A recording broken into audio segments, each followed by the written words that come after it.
नमस्कार विद्यार्थी मित्रांनो, परत एकदा मी तुमचं सर्वांचं स्वागत करतो माझ्या यूट्यूब चॅनलमध्ये, ज्याचं नाव आहे शिरसाट सायन्स हब. विद्यार्थी मित्रांनो, आज आपल्याला class 8 subject general science chapter 3 force and pressure यामधल्या लेक्चर सेकंडला सुरुवात करायची आहे. तर या लेक्चर नंबर सेकंडमध्ये आज आपल्याला याचा अभ्यास करायचा आहे. तो भाग आहे balanced and unbalanced force. What is mean by balance force and what is mean by unbalance force. Balance force कशाला म्हणायचं आणि अनबॅलन्स फोर्स कशाला म्हणायचं. बॅलन्स फोर्स ज्याला मराठीमध्ये संतुलित बले असं म्हटलं जातं आणि अनबॅलन्स फोर्स ज्याला मराठीमध्ये असंतुलित बल असं म्हटलं जातं. आता सर्वप्रथम ट्राय धिस इथून आपण सुरुवात करूया. Take a cardboard box, tie thick string to its two sides and keep it on a smooth table as shown in figure 3.4. Take the strings on both sides of the table. Look at this. त्यांनी इथे काय म्हटलेलं आहे सर्वप्रथम ते आपण पाहूया. त्यांनी म्हटलं एक कार्डबोर्ड बॉक्स म्हणजे पुठ्ठ्याचं एक खोकं घ्यायचं आहे आणि जी 3.4 जी फिगर आपल्याला इथे दाखवलेली आहे याप्रमाणे आपल्याला त्याची अरेंजमेंट करायची आहे. त्या बॉक्सला दोन्ही बाजूला सुतळी किंवा दोरी याला बांधून घ्यायची आहे आणि दोन इक्वल मास असलेले दोन पॅन त्याच्या दोन्ही बाजूला आपल्याला अटॅच करायचे आहे.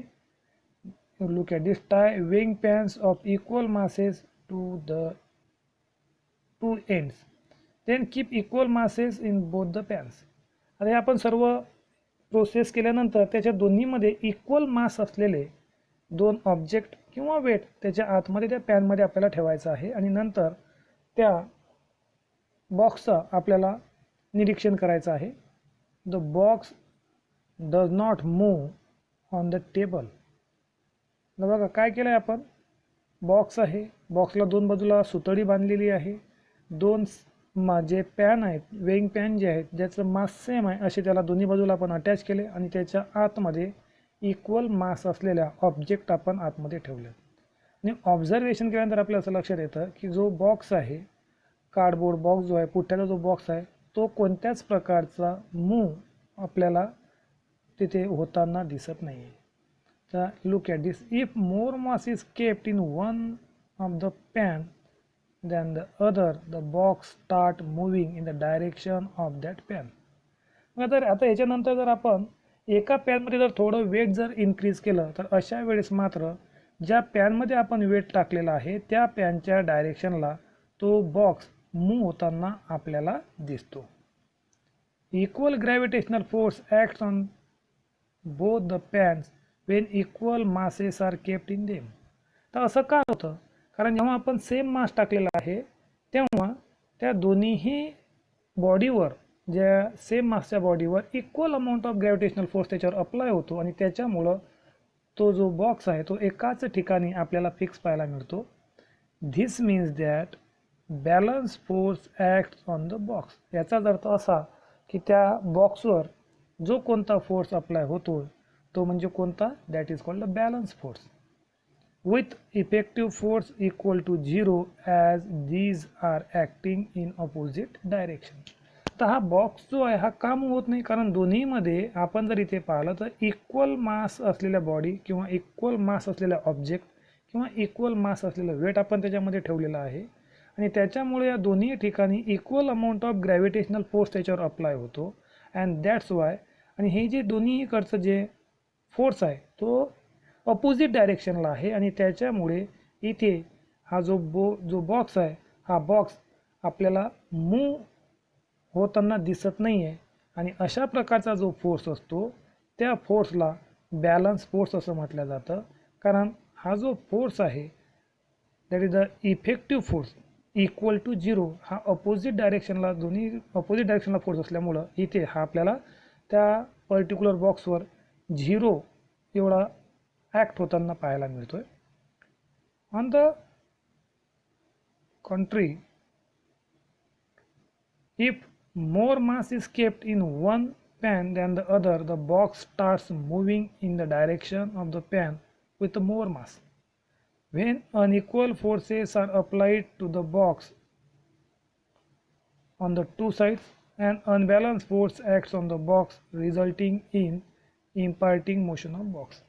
आता याच्याच नंतर अपोजिट काय केलेलं आहे की एका पॅनमध्ये वेट थोडं इन्क्रीज केलं आणि वेट जेव्हा इन्क्रीज केलं तेव्हा ग्रॅव्हिटेशनल फोर्स जो आहे ज्या पॅनमध्ये वेट इन्क्रीज केलेला आहे, मास इन्क्रीज केलेला आहे, त्याच्यावर जास्त प्रमाणात ॲक्ट होताना दिसेल आणि त्याच्यामुळं तो ज्या भागामध्ये किंवा ज्या पॅनमध्ये आपण मास इन्क्रीज केलेला आहे त्या डायरेक्शनला हा जो बॉक्स आहे, कार्डबोर्ड बॉक्स आहे, तो मूव्ह होताना दिसेल. And this type of the force, it is called unbalanced force, and this is the first balanced and unbalanced force. Then next one, त्यांनी आपल्याला एक सेकंड एक्झाम्पल दिलेलं आहे. Look at this. Children's playing tug of war pull the rope in their respective direction. If the pull of the force is equal on the two sides, the rope does not move. आता tug of war, ज्याला आपण रस्सीकेस असं म्हणतोय, imagine करा की एक आपल्याला दोर आहे आणि या दोरला हा सेंटर आहे, या बाजूला दोन मुलं आहेत आणि या बाजूला दोन मुलं आहेत आणि या दोघांचाही जो फोर्स आहे हा इक्वल आहे आणि अशा वेळेस ते दोघंही जर एकामेकाला इथं ओढायचा प्रयत्न करत असतील, परंतु जे पोझिशन जी आहे रोपची सेंटरची ती मात्र आपल्याला तिथेच दिसेल. त्याला कारण असं आहे की दोन्हीकडून जो फोर्स अप्लाय होतो तो अपोजिट डायरेक्शनला होतो, हे या डायरेक्शनला आणि हे या डायरेक्शनला, आणि जो फोर्स आहे हा इक्वल अमाऊंटमध्ये असल्यामुळं तिथे अप्लाय होणारा जो फोर्स आहे म्हणजे नेट फोर्स आहे ते आपल्याला 0 दिसतो. If the force is more on one side, the rope moves in that direction. This means that initially the two forces are balanced. The rope moves in the direction of higher force when the force become unbalanced. जर suppose इथे दोन दोन मुलं दोघांचाही force same आहे आणि opposite डायरेक्शनला असल्यामुळे इथे तो रोप जो आहे तो सेंटरलाच आपल्याला पाहायला मिळतो, मूव्ह होत नाही, आणि अशा प्रकारचा जो फोर्स आहे त्याला बॅलन्स फोर्स म्हणतात. मग जर सपोज इथं जर आपण एखादा मुलगा आणखी जर आला तर अशा वेळेस मात्र इथे जो फोर्स इन्क्रीज होतो आणि मग हा जो रोप आहे हा या डायरेक्शनला आपल्याला ओढताना दिसतो आणि त्या फोर्सला अनबॅलन्स फोर्स असं म्हटलं जातं. Then third one, let's us see one more example. When a big grain storage container is required to slide on the ground, it becomes easier if two persons push it rather than one person. When the force is applied by the both in the same direction, the movement is easy. तर बघा याच्यामध्ये काय केलं की suppose एखादं container आहे, त्याच्यामध्ये धान्य भरलेलं आहे आणि या कंटेनरला आपल्याला इकडच्या डायरेक्शनला लोटायचं आहे, इथून या डायरेक्शनला आपण त्याला लोटतोय आणि इथे लोटणारा एकच व्यक्ती आहे.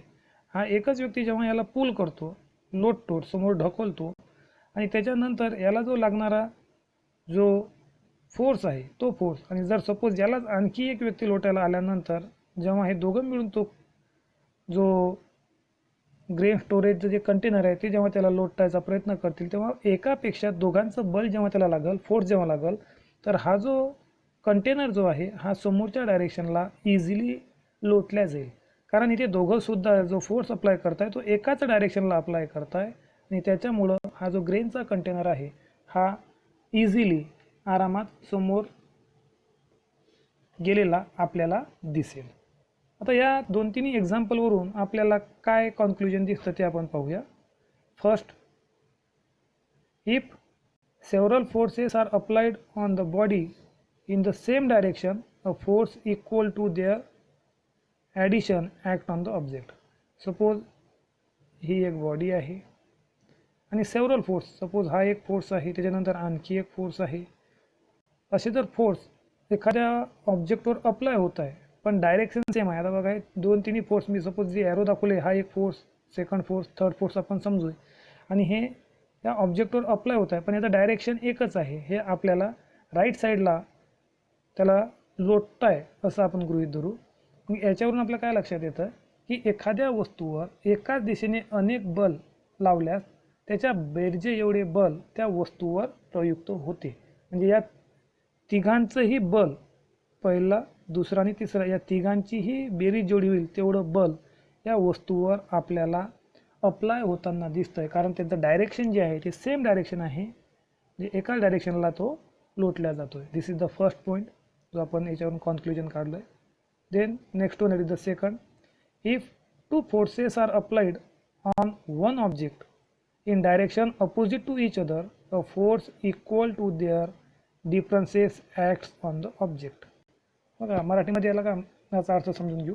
जर दोन बले एकाच वस्तूवर परस्पर विरुद्ध बाजूने लावली तर त्याच्या फरका इतके बल वस्तूवर प्रयुक्त होते. Suppose this is the object आणि या ऑब्जेक्टला या बाजूला एक फोर्स अप्लाय होतो आणि या बाजूला एक फोर्स अप्लाय होतो. काय म्हटलेलं आहे, if two forces are applied on the object in the direction opposite to each other. Opposite डायरेक्शनला हा जो फोर्स आहे एक इकडच्या बाजूला आणि इकडच्या बाजूला अप्लाय होतो. मग अशा वेळेस आता सपोज हा एक फोर्स आणि हा एक फोर्स हा जर इक्वल असेल तर ठीक आहे, ह्याला आपण डायरेक्शन जे आहे अपोजिट डायरेक्शनला आहे, इक्वल फोर्स आहे तर आपण त्याला बॅलन्स, याला आपण जो फोर्स आहे that is the balance force म्हणतोय. बट सपोज इथं इमॅजिन करा, जर इथे एक व्यक्ती लोटतोय आणि इकडच्या बाजूला दोन व्यक्ती पहिला पुश करताय, तर हे जर इक्वल असेल तर याच्यावर या व्यक्तीचा जेवढा फोर्स आहे तेवढा फोर्स या ऑब्जेक्टवर अप्लाय होताना आपल्याला दिसतोय. म्हणजेच जर दोन बल एकाच वस्तूवर परस्पर विरुद्ध बाजूने लावली तर त्याच्या फरका इतके बल, म्हणजे हे एकमेकाला इक्वल आहे पण हा जो डिफरन्स आहे हा डिफरन्स या ऑब्जेक्टवर अप्लाय होईल आणि ही जी ऑब्जेक्ट आहे ही इकडच्या डायरेक्शनला पुश होताना आपल्याला दिसेल. And this is the second conclusion. Then last one that is the third. A force is express in a magnitude and direction. बल हे परिमाण व दिशा यामध्ये व्यक्त केले जाते and that's why the force is a vector quantity. आणि म्हणूनच याला व्हेक्टर क्वांटिटी असं म्हटलं जातं. And this is the third conclusion. जे आपण ॲक्टिव्हिटीज पाहिल्या याच्यावरून आपण इथे 3 कॉन्क्लुजन काढलेले आहेत. पहिलं, if several forces are applied on an object in the same direction a force equal to their addition acts on the object. Means एखाद्या वस्तूवर एकाच दिशेने अनेक बले लावल्यास त्याच्या बेरजे एवढे बल वस्तूवर प्रयुक्त होते. Then second, if two forces are applied on one object in a direction opposite to each other a force equal to their difference acts on the object. तर दोन बले एकाच वस्तूवर परस्पर विरुद्ध बाजूने लावली तर त्याच्या फरका इतके बल वस्तूवर प्रयुक्त होते. And last one is the C point. A force is express in magnitude and direction and force is a vector quantity. बल हे परिमाण व दिशा यामध्ये व्यक्त केले जाते आणि म्हणूनच बलाला म्हणजे force is a vector quantity. Then एक छोटा पॅरेग्राफ आपल्याला दिलेला आहे. If more than one force are acting on a body, then the effect on the body is due to the net force. एखाद्या वस्तूवर एकापेक्षा अधिक बल प्रयुक्त असतील तर त्या वस्तूवर होणारा परिणाम हा त्यावर प्रयुक्त निव्वळ बलामुळे असतो. This is the important point in case of the balance and unbalance force. Then last point look at this, that is the effect of force acting on a body. हा जो पॅरेग्राफ दिलेला आहे याच्यामध्ये effect of force acting on a body त्याचा आपल्याला अभ्यास करायचा आहे. When a force is applied to a stationary object it moves. जेव्हा एखादी स्टेशनरी वस्तू असेल, स्थिर वस्तू असेल, एखाद्या ठिकाणी थांबलेली वस्तू असेल आणि अशावर जर आपण फोर्स अप्लाय केला तर ती गतिमान होते. Its speed and direction change. तिला आपण गतिमान करू शकतो, तिचा स्पीड वाढवू शकतो आणि तिचे डायरेक्शनसुद्धा आपण चेंज करू शकतो. याचं एक्झाम्पल जर आपण पाहिलं तर सायकल जे आहे तर सायकलला फोर्स अप्लाय केला तर आपण तिला स्पीडली चालवू शकतो, तिचं डायरेक्शनसुद्धा आपण चेंज करू शकतो. Similarly a force is required to stop an object in motion. एखाद्या गतिमान वस्तूला थांबवण्यासाठी सुद्धा फोर्सचा उपयोग केला जातो. An object can change is shape due to the force. फोर्सच्या साहाय्याने आपण एखाद्या वस्तूचा शेपसुद्धा चेंज करू शकतो. आता याचं एक्झाम्पल जर आपण पाहिलं तर आपल्या घरामध्ये आपली आई रोज पोळ्या करण्यासाठी जी कणिक मळते आणि त्या कणकीचा जो गोळा बनलेला असतो त्याला आपण त्याचा शेप विथ अप्लाइंग फोर्स त्याचा शेप आपण चेंज करू शकतो. ते एक्झाम्पल त्यांनी आपल्याला इथे दिलेलं आहे. A potter applied a force in a specific direction while shaping the pot. Potter जो कुंभार जो आहे एक विशिष्ट प्रकारचं बल त्या भांड्यावर अप्लाय करतो आणि त्याला आवश्यक असलेला आकार तो त्याच्या भांड्याला लावत असतो, मडक्याला लावत असतो. Rubber band Wien stretch expand they are many such example. आता रबर ताणलं की ते प्रसरण पावतो, त्याचा शेपसुद्धा चेंज होतो. रबर ताणले, पण रबर ताणण्यासाठी आपण काय करतो, ते फोर्स अप्लाय करतो. And these are the in case of here the effects of force acting on a body.